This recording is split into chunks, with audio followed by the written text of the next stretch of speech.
In this video, we're going to take a look at how you can increase the value that you provide your patients while at the same time decreasing the costs that it costs you to deliver that value. So in this graph, what I'm going to try to depict is, let's say here we have the costs. And this would mean costs to your organization, so cost to fulfill. So things like lab work, things like paying for staff, overhead, and all that stuff. Down here, this is high costs, and here would be low costs. And here would be value, and here we have high value, and down here we have low value. So typically how the industry works, and if you look at most industries, there's going to be a group of players. And in dentistry, there are 7 major groups. So let's say 7 key groups.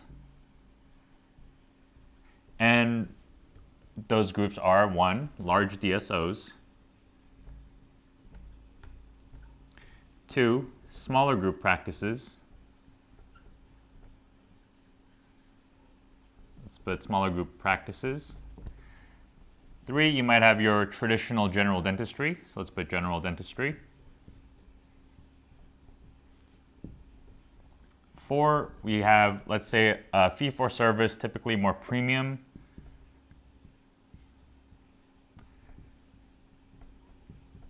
So these are people who are doing a bit less but charging a bit more. And 5, we have elective services. So these are practices that focus more on things like, aesthetic stuff, veneers, crowns, elective services, or cosmetic dentistry. And 6, we have elective specialists.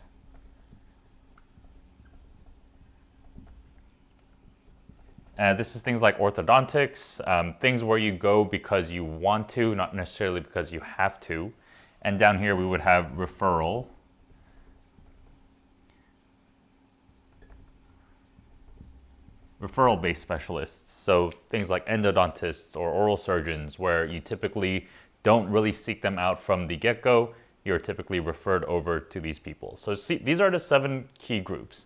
And how we see the major players play in the industry that we know as dentistry is it typically follows this type of curve, where if you seek to provide high value to the patient, and I'm not talking about like a referral specialist being able to provide more value than someone like a general dentist. I'm talking about value in the sense of things that those people want. So if I was going to see a referral specialist, then it would be someone within that same group. So you can say an oral surgeon who is providing more value than a different oral surgeon for a similar service. All right, or a general practitioner who is providing more value than another, or someone who is providing less value, and so on. What we see is that if we try to create higher value and provide higher value, so things like a more aesthetic office, better equipment, better trained staff, all those stuff, it inevitably leads to higher costs. And if we choose to be a player in the industry who is seeking to provide lower value, but at the same time it costs you less and therefore you're able to let the people pay less, then that is also a strategy. And what we find is that people fluctuate here, right? So here would be focused on cost and convenience, and here would be focused more on segmentation, on figuring out what it is those people want, those unique groups of people, segmenting them, and then figuring out how can we deliver a way that is better for those people, right? Both ways of playing the game and everyone in between are valid, but what we're more interested about is how can we actually shift this out here? How can we decrease costs even more, yet at the same time raise the value that we're providing people, right? And that comes down to understanding the concept of blue ocean strategy. So Blue Ocean Strategy, and I'm just getting the books right here, is a book by W. Chan Kim and Renee Moborn. The idea is how can you innovate your services, your product, whatever it is that you do, so that you can increase value to the person who purchases it or works with you, while at the same time lowering the costs it actually takes to deliver that. So we'll quickly go over the overview of it. I'm still working out the course and all the details. Hopefully I'll make some more videos in the future about that. But the first place to start is to understand what are the key groups, who are the people in the field, who are the people in that playing field, and what is their strategy. So when we took a look at all the different 7 key groups, all the 7 different practice models that are within dentistry, I noticed that there were patterns to their strategy. So if we took a look at the strategy canvas, so what are the factors of competition that the dental industry focuses on, we identified 12. And I can't remember them off the top of my head, but it's things like clinical excellence, it's things like wait times and all this other stuff. So 12 factors and 7 groups of players all trying to deliver those factors to different degrees. So referral specialists might go more for clinical excellence, whereas someone like a fee-for-service or elective service practice might go more for aesthetics, and maybe you get the idea. So after we see the strategy canvas, and what we do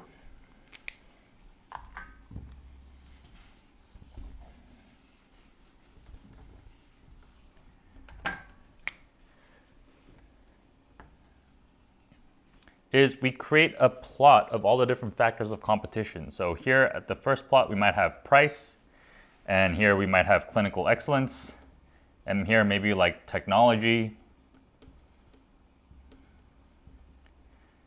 Here we might have office atmosphere.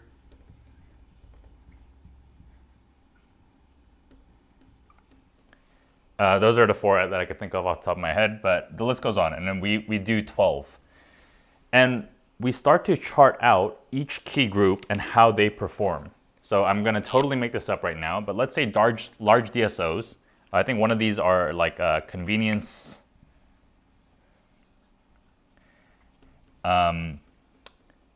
doctor-patient loyalty. So like, is it one doctor that's seeing one patient, or is it multiple doctors seeing a patient? Anyway, so with a large DSO, they're going to have maybe very high convenience, maybe not as good office atmosphere, maybe decent technology, CE, clinical excellence, maybe right above what's the minimum requirements, and their prices are typically going to be low. So this might be what the strategy canvas for a large DSO organization might look like. And on the flip side, we could have someone who is, let's say, fee-for-service, typically premium services. They're known for their clinical excellence, and they're trying to attract people who are willing to pay more for dentistry because they care more about it, right? And so here you might have someone who charges a bit more, so their price is higher. Their clinical excellence is probably very high. Their technology is also very high. Their office atmosphere is also very high. Their convenience, they might not be as available. Their hours aren't as extensive. They don't have many locations, so they probably have to travel further. So their convenience is going to be very low. And so what we do, and when we graph out all these 7 key groups, we start to see how the industry plays the game of dentistry, what the factors of competition are, the different areas that people invest in, and we start to see how they play. So where are they making the investments?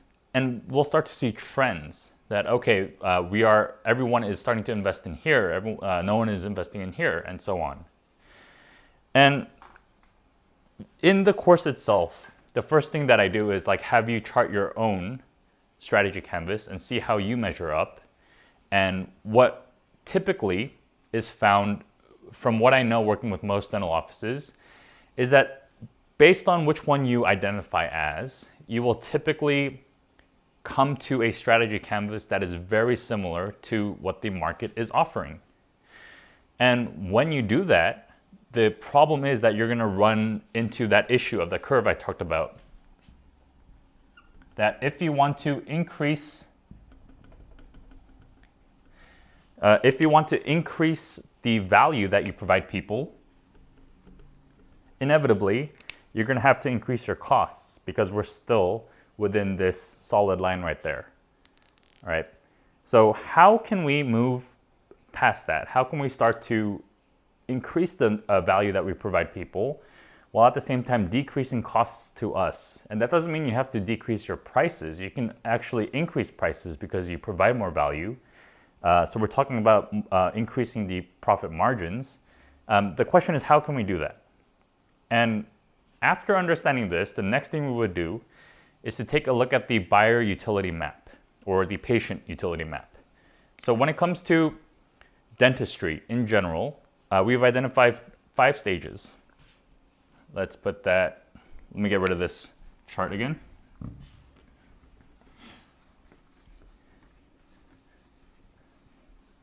And let's see if I remember this off the top of my head too. 5 stages of the patient journey or patient experience. And we're going to compare these 5 stages with the 6 drivers of value. So what is the experience? What are the different stages people go through throughout the industry? What actually drives value?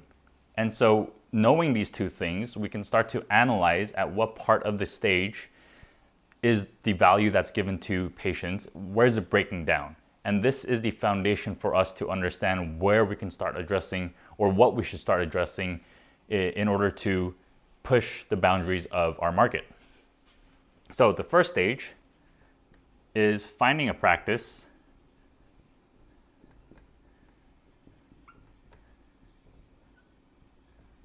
Second stage is the first visit. Third is the treatment. Fourth is routine care. And fifth is departure. So to put it very briefly, finding a practice is the stage at which people are becoming aware of their problem or becoming aware of their desire to move towards a certain aesthetic, whatever that might be, that awareness of their desire. Then it might include things like searching or it might be from referrals, all of those things that they go through, a typical person would go through in order to find your practice. And I should also make a note that depending on what type of practice model that you have, it's going to look different. Some of these aren't going to be as important as others. So for example, in general dentistry, we have the bi-yearly recall. So that's going to go under routine care. For orthodontics, you have like, it's off the top of my mind, but when you come in to readjust your braces and stuff. And for someone like an oral surgeon, you're not going to be doing too much routine care. The aftercare is going to be part of the treatment. But what I'm saying is that all these stages, to a degree, will apply, but depending on your practice model, some of them are going to matter more. But it's also important for us to consider all 5 stages because it could be an opportunity for us to increase the value. Because something in here that the industry isn't doing systemically might be preventing us from increasing the value that we could be providing people. All right, so finding a practice, everything to do with finding a practice. The first visit is after they schedule and book. So that would be a scheduling booking would be finding a practice. And first visit is when they show up. So what is the process like there? Is it like, what are you offering for the first visit? Is it an initial exam? Is it what's being done? All those different things. And then treatment is the actual delivery of the treatment. Our first visit would also cover like treatment plan presentation, making sure, or case acceptance and all that stuff.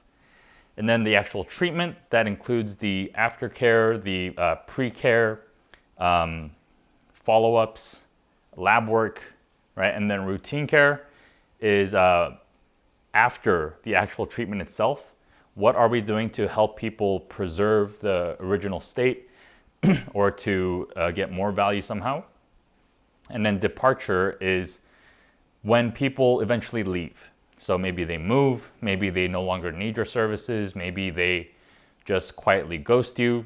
But overall, these are the 5 stages of the patient experience. All right. As that experience unravels, there are 6 drivers of value. So the first, these are things that people care about.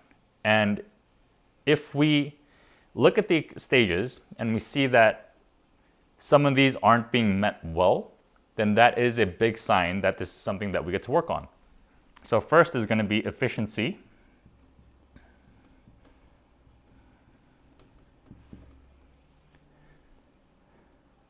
Second is going to be risk removal.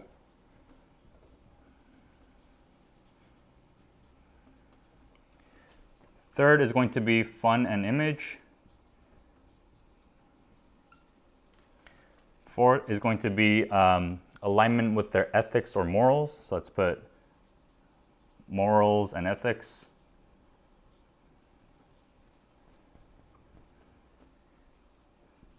Fifth is going to be convenience. Like convenience and accessibility. And 6 is going to be, I actually forgot the 6th one. Give me 1 second.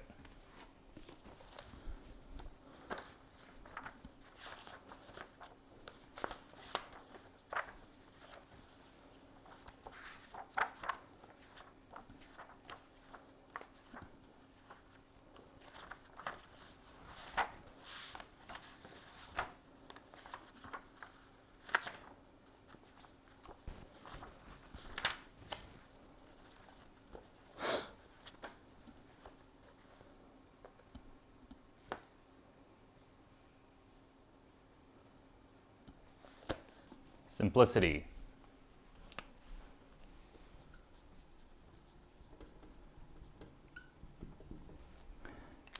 So, funny enough, simplicity, and sorry for my poor handwriting, but simplicity is decreasing the mental complexity that it costs someone to understand or move forward in the stage. Convenience, let's go bottom up, I guess. Convenience is how accessible is it? Is it when they want it? Is it where they want it?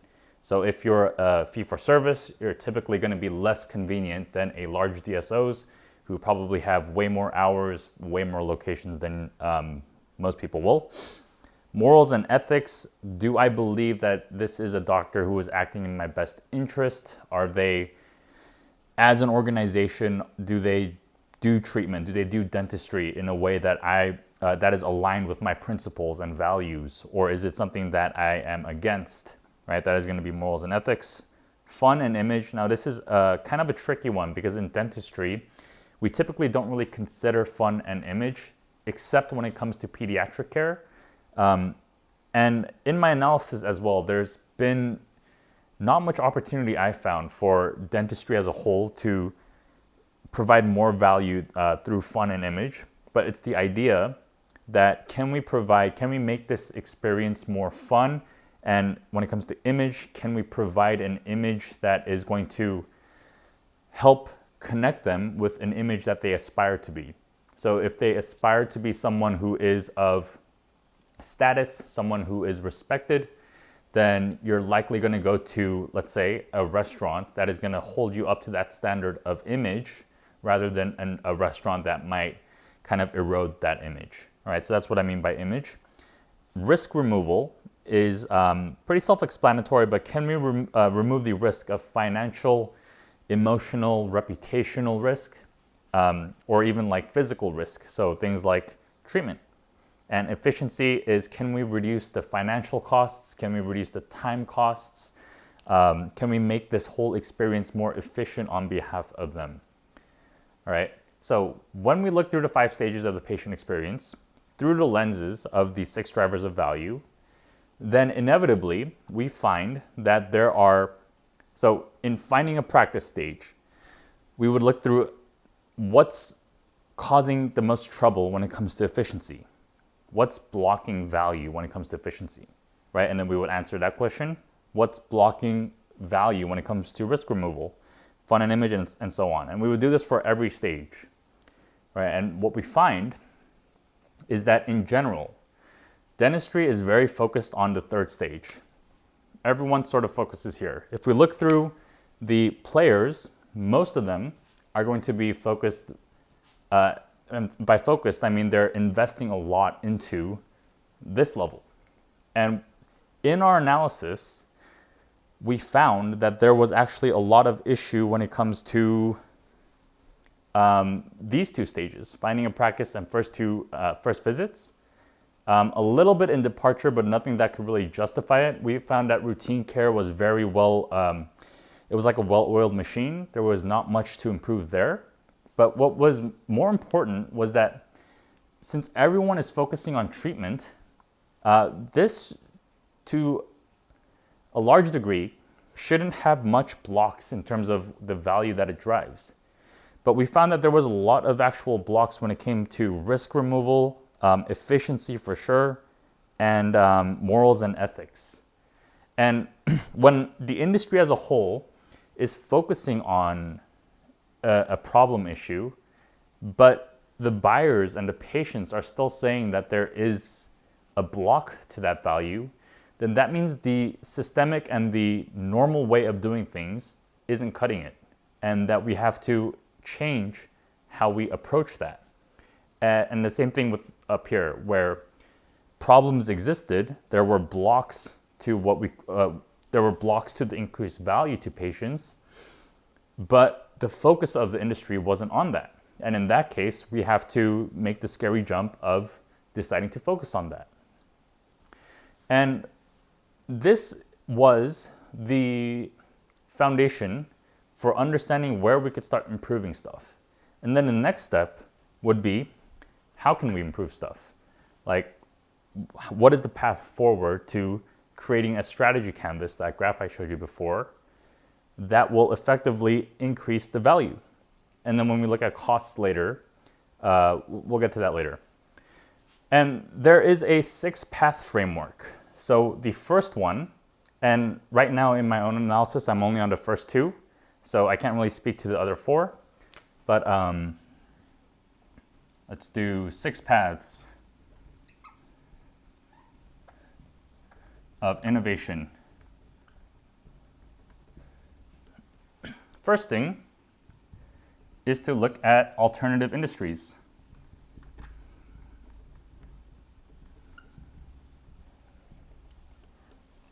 So what I like to do is I like to understand the purpose of things. And when I understand the purpose of something, let's say in a workflow, like when I'm doing a project, let's say I have to do like run ads or something. Then I can ask, what is the purpose of running ads? And if I understand what the purpose is, then I'm able to improve what it is that I do, or I'm able to find alternatives that also supplement it towards that goal. And this is also true of dentistry. When we understand the purpose of dentistry, which is what are the problems and the needs of people when they come to dentistry, and what is dentistry offering to solve? When we understand that purpose, we can also understand what are alternative industries that are also offering to do the same purpose.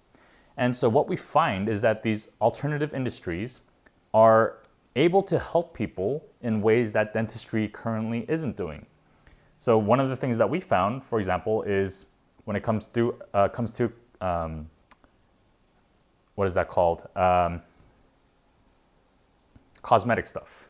So like cosmetic dentistry.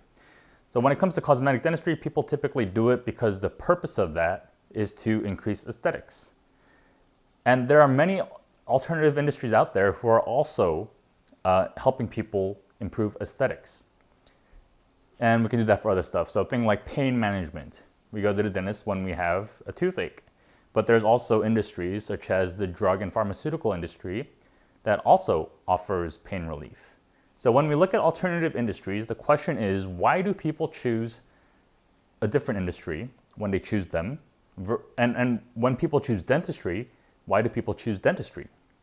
So what are the negatives of that industry which cause people to come to dentistry, and what's the positives of dentistry? And on the flip side, What's the negatives of dentistry that make people go over there, and what's the positives there, right? And when we start to take a look at all the different worlds out there, we can start to get the best of all the worlds and see what we can start to incorporate into dentistry as well. Now, the second one is to look at the other key groups. Look at the other players in the industry. Why do people choose someone else, like similar to alternative industries, but why does someone choose a fee-for-service dentist over someone who takes insurance? Why does someone choose a large DSO versus a smaller group practice? And some of these are systemic. Some of these, it's just built in a certain way that makes people go to a referral specialist. But when they do have a choice, what's causing them to choose between two things?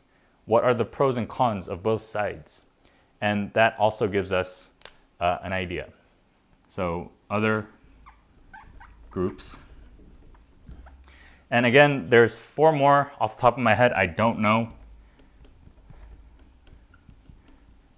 And hopefully I'll have a video later to share with you guys.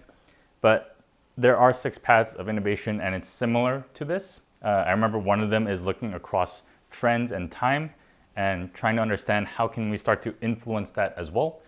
Okay, let's move on. After we figure out how to innovate, like what are the different ways we can improve stuff, then this is like the brainstorming process. Then we finally move on to the actual strategy canvas. And the main question is, there are 7 key groups of players and they're playing the game a certain way. They're investing into certain factors of competition, but it's having us stop here. And it's causing, there's blocks to value to patients. And so when we see that, we have to ask, okay, what are the stuff that are most important? What do we see in these other groups, other industries that are actually increasing the value to patients? And we start to do what's called an ERRC.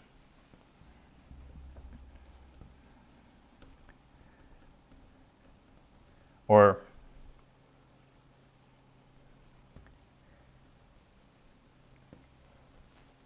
ERIC, maybe it's Eric. But okay, the idea is that we start to analyze each factor of competition. We look at the things that were the 12 points on the graph I showed you, things like clinical excellence, things like office atmosphere, and we start to ask, can we eliminate or reduce it? Is it something that is actually driving value? Because those factors of competition are our costs. And if we keep all the costs while also trying to do more from here, then no wonder the costs increase when we try to increase value. So these 2 steps right here are very important because it helps us lower costs. So what can we eliminate and what can we reduce? And finally here is what can we increase? So when we look at the factors of competition, what's something that the industry is undervaluing, right? Because right now everyone is kind of valuing treatment when there is a lot more value to be done. Like, of course, treatment is very important, but the analogy goes that there is a very fancy restaurant. Let's say they have 2 Michelin stars. They provide extremely good food, and they're seeking to earn their 3rd Michelin star. So world-class food. People love the restaurant, but it's located in a dark back alley next to a dumpster. The best way to increase the value of that restaurant and to seek for that 3rd star isn't to put more effort into increasing the food or to hire a better chef or whatever that may be. It's not about the food anymore. And the best way to increase value to people is to work on the other stuff. And that's kind of what we're trying to get at here. So what can we increase? What is the factor of competition that the industry is undervaluing, and can we increase that? So it's going to increase costs, but it's going to be offset by the factors that we eliminate or reduce. And what can we create? What is a factor of competition that no one is even thinking of? And no one is not even under investing, but they're not investing in it at all because it's on no one's mind. And we get these ideas through the 6 paths of innovation. and we start to create that. We bring that into dentistry. So something that, like for example, mobile dentistry. This isn't a thing I even knew existed, and apparently it got formalized around the start of 2025, where some dentists look at the strategy canvas and thought, okay, everyone is trying to go into treatment, but what if we lean heavily into convenience? So much so that we can start to serve people for who convenience is the most important factor. So people like elderly people in nursing homes, or people who were too busy to travel, now could get mobile dentistry, right? This is something new that was totally created.